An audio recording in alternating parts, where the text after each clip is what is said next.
Qu'est-ce qu'un paradis fiscal?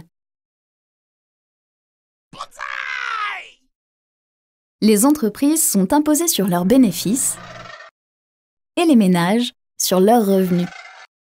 Ils peuvent chercher à réduire le montant de leurs impôts en transférant leurs bénéfices ou leurs revenus dans un paradis fiscal. L'OCDE, organisation internationale qui réalise des études économiques, a défini 3 critères pour qu'un pays soit considéré comme un paradis fiscal. D'abord, un niveau d'imposition très faible pour les entreprises et les particuliers par rapport au taux appliqué dans les autres pays. Ensuite, un manque de transparence sur la manière dont sont calculés les impôts.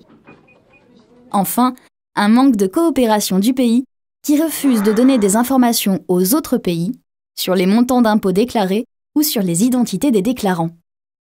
Ces lois fiscales s'accompagnent souvent du secret bancaire, qui garantit la confidentialité des informations bancaires des entreprises et des particuliers, et du secret juridique, qui permet aux propriétaires des sociétés de rester anonymes. Les administrations fiscales des autres pays n'ont alors aucun moyen de connaître les sommes qui leur échappent, que ce soit en consultant les déclarations fiscales, les comptes bancaires ou encore les statuts de société. Prenons le cas d'une entreprise. Pour transférer ses bénéfices dans un paradis fiscal, elle peut créer une holding, domiciliée dans le pays, sorte de société fictive qui la contrôle.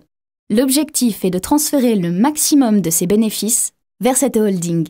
Pour cela, la holding vend à l'entreprise des biens et des services à un prix artificiellement élevé. L'entreprise a plus de charges à payer, génère moins de bénéfices et paye donc moins d'impôts. La holding, quant à elle, aura davantage de bénéfices, mais ils seront peu imposés grâce au paradis fiscal. Mais pourquoi ces pays choisissent-ils d'avoir un taux d'imposition si faible?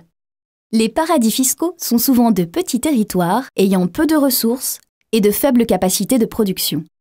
Ils attirent donc les entreprises ou les riches ménages grâce à une fiscalité faible qui, appliquée à des sommes importantes, leur assure d'importantes recettes fiscales.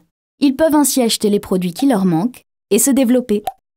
Aujourd'hui, les paradis fiscaux ont signé des accords de coopération avec d'autres pays pour transmettre des informations sur les entreprises soupçonnées d'évasion fiscale. Cependant, ils sont encore peu appliqués, ce qui représente un important manque à gagner pour de nombreux pays.